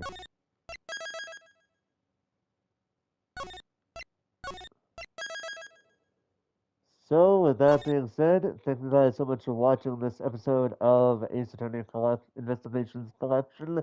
Hope you guys enjoyed this episode, and until next time, ladies and gentlemen, this is Forrest Walpole, signing off.